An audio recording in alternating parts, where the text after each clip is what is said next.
This is me. This is how I win. KJ, it's game night. You should be stretching out. What is he, a coach? Nah, he's just a fucking crazy ass Jew. Hey guys, welcome back to episode 27 of The Variant Verdict. My name is Josh. And I'm Sean. And today we are going to be taking a look at an Adam Sandler movie that came out, was last year?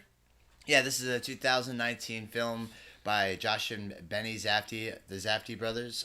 Previously known, at least as far as I know, for the 2017 film with Robert Pattinson, the thriller Good Times, which is a good movie, actually. It's not something I would particularly watch and be like, I gotta see what these guys are going to do next. Yeah. But it was good. I enjoyed it. If you haven't seen it, check that out.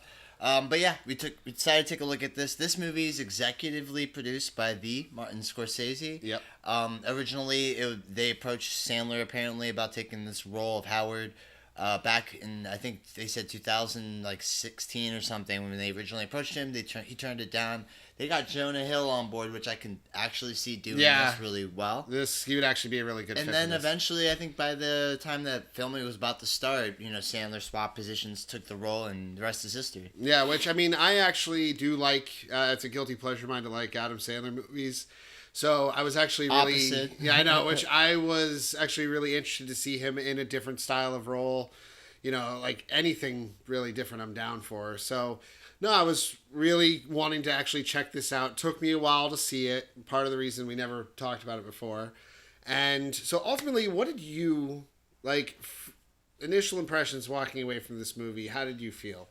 It's funny because I was the one who said I don't like Adam Sandler. This, to me, is probably his best role.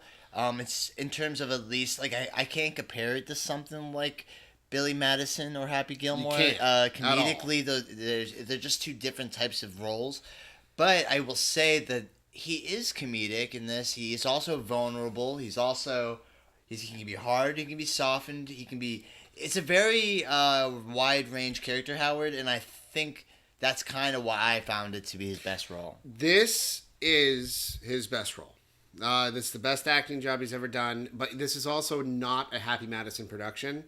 To where he's... Yeah, that reminds me. This is an A24 production, and this happens to be the highest grossing domestic film that A24 has ever released. Yeah, but it's a 92% on Rotten Tomatoes. I mean, this movie wasn't a joke. Critics love this thing. No, this isn't an Adam Sandler movie. He's just in it. That's the thing about this movie. Definitely his best performance, I would say, compared to anything else that he's done. And again, I like his movies, but... Can I play devil's advocate here for a minute, though? On the converse end of this, by the time it hits the 2 hour and 15 minutes of its runtime, it almost wears itself out. When you go as eccentric as Adam Sandler does in this movie, you run that risk like anybody where you can almost do it too hard, too much. And you can only, sometimes it's better not to overdo that and just sell it in a decent runtime and a good pacing. But this... It's pretty long, and by the time you get to the end, I think that's probably one of my biggest faults with it. By the time you get to the end, it was just enough time. If it had gone on any longer, I probably would have been soured on the role. Yeah, does that make sense? It does, and I can definitely see where you're coming from because I was getting to that point as well. Now, given all this, we're talking Johnny Depp and Pirates. That's a good way. If they were to give him too much time, it would be kind of too much. It'd get old after a while, exactly. So, now here's one thing. With that said, thinking that this is Sandler's best performance, I hope he does more roles like this, everything like that. I'm going to be even more of an advocate and actually say, I did not like this movie. And I think that's a fair criticism. When you told me that, I wasn't completely taken back. What? You didn't like this movie? It's critically hailed. I enjoyed it. And I did. I did enjoy the movie. But tell me some of the reasons, we were talking why you didn't like it. Now, again, I think the movie is well paced, well done. It was made well. It's in a good movie in that sense. Agreed. What I didn't like is the fact that barely any characters in the whole entire movie I found unlikable.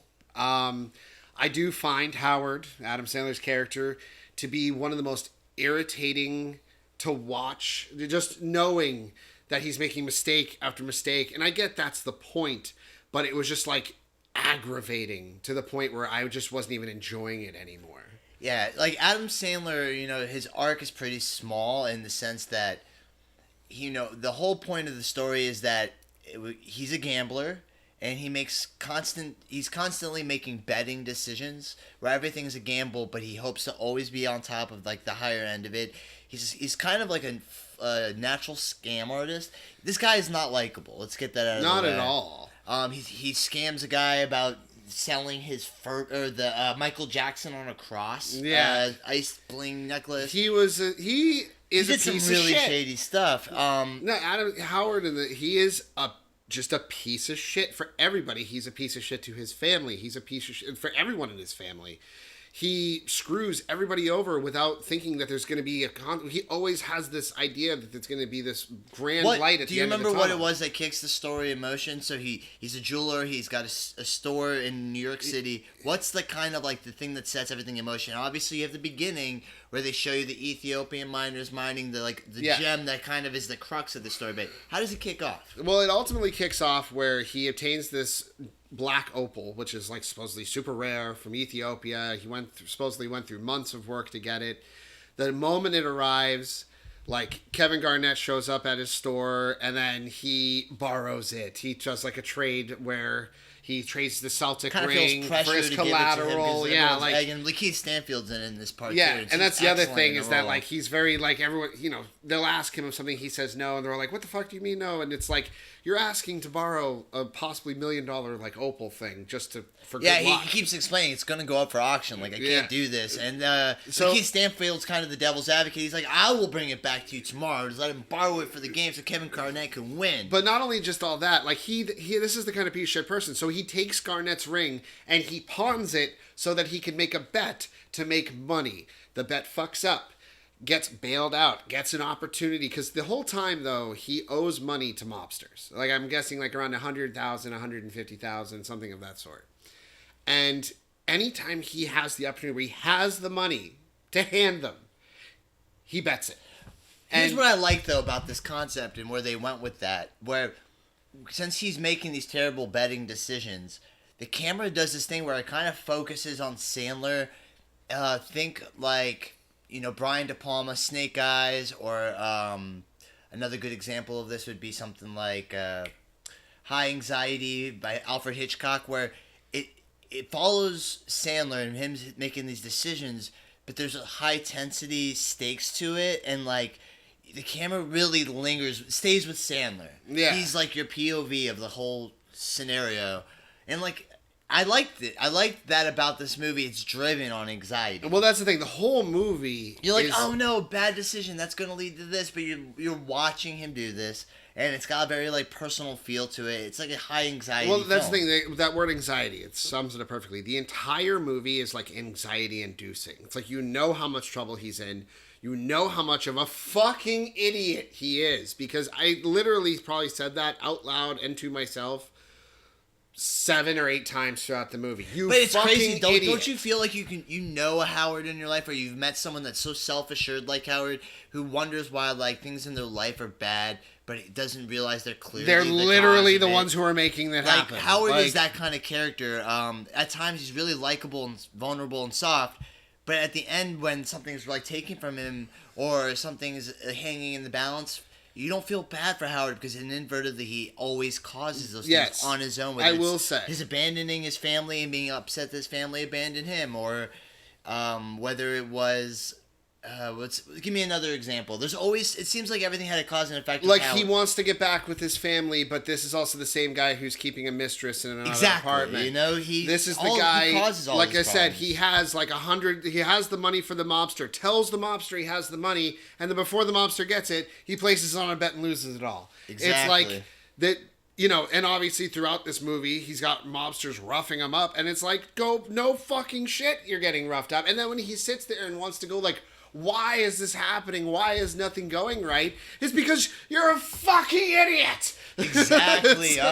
No, so I get where you're coming from, and like he does like this one thing, and you're watching it, and you know that it's going to come down to it, and it's when he asks his father-in-law, the Rock finally goes to auction. Yeah. And Kevin Garnett, he's like assured that he's gonna buy the Rock and he's gonna make the money back that he had predicted it would get to, because it turned out this Rock ain't really worth much. Not as much as they he appraised thought. it for about $150,000 when they initially were looking at like $1 million. Yeah, so like it was far undervalued from what he thought he would get, and he tries to tell that Kevin Garnett's going to bid this much.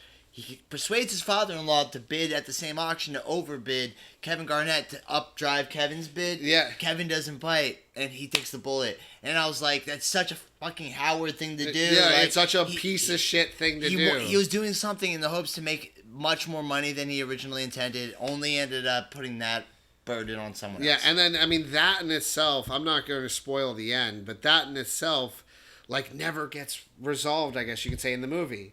Like, there's just things that he just fucks everybody over so much that it's like, I can't sympathize with him. I do not root for him.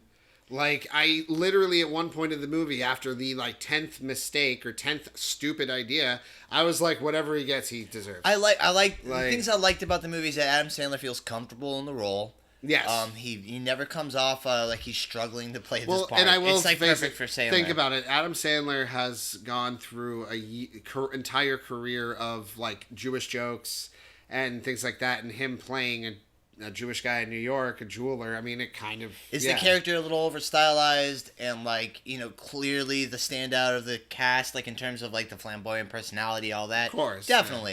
Yeah. And like I said, that's where it could be a little nauseating at the runtime, but at the same time, it's his best role. You could tell it didn't come that hard for him. Like he really sunk his teeth into the part. And I will say, I mean, Kevin Garnett, maybe not the best actor, but the fact that he was in it. Same with The Weeknd. The Weeknd was in it. You even have, I don't know what her name is, but his like mistress girlfriend. I don't remember her name I don't either. know, but wow. I want to say she's the girl from Blade Runner 2049, and I can never remember her name. And then they also had Tilda Swinton as an audio cameo. A literal call-in. Like, she's on the phone. All she has is a voice on a phone, so talk about calling in a role. But when it boils down to it, that's what I liked about the movie. I think it's got this, like, kind of high-octane, high-anxiety, a lot of push-ins.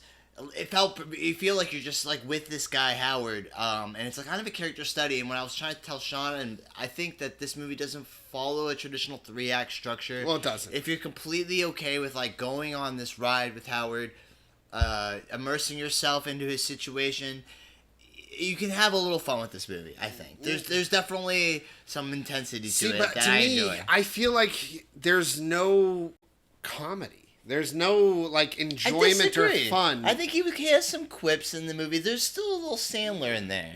Not, Is it quite the same? No. But there's definitely a little bit of comedy in this script. It didn't hit me as far as comedy. The movie felt like there was, like, no... Here's the thing about it. The best way I can explain it.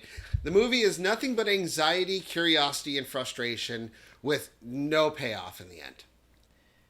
Yeah, well, that, and like I said, that depends on your definition of payoff. And I guess I agree with you there. The story does lack a little bit. If you're looking for something that's not paper thin, something meaty, this may not be a movie. If you're looking for just like a fun, high-octane ride, and you can kind of let the intricacies of like a deeper plot go, maybe you'll have a good time with this one. I mean, yeah, I guess that's where we differ. And mine is that... I don't think it's got like a 3-act structure that most people are going to be accustomed to. It's just like... Also, if you are a Sandler fan, just don't go into this thinking anything about his previous roles. Heat, Michael Mann, Brian De Palma, Snake Eyes. I think of those movies because they're just movies that take place over the course of one day. Yeah, well, this is like a couple days, but still... Yeah, but it feels concurrent. You know what I mean? Like, it kind of moves very, like, brisk. Yeah, it does. That's part, like, the movie was made well. The pacing was well. Like I said, the roles were well, but like script is pretty good. They're just I did not walk away from this movie going, damn, that was good. I recommend it. I'm more just like, see it if you want, but don't be surprised if by the end you're just kind of like, all right, what? Okay. I'll conclude with this. It's not something compared to the other Oscar nominees of 2019 that I think really needed to belong in the race, which was kind of the hype behind this movie. This will be the first Sandler movie to hit the Oscars. This will be the one that gets him nominated. Be that as it may, compared to the other Best Picture nominees, I don't think so, but I would say it's worth a watch it's on Netflix now. Yeah, now that so it's if you have a Netflix account, give it a watch. Yeah. Don't go out of your way and spend money or anything like that. To decide who to listen to, I guess. Exactly. I appreciate you guys watching and give it a shot. Let us know what you think in the comments if you do. All right, like, share, and subscribe. Thank you. If you guys haven't subscribed, click that little button on your way out. Thank you guys for watching. Have a good one.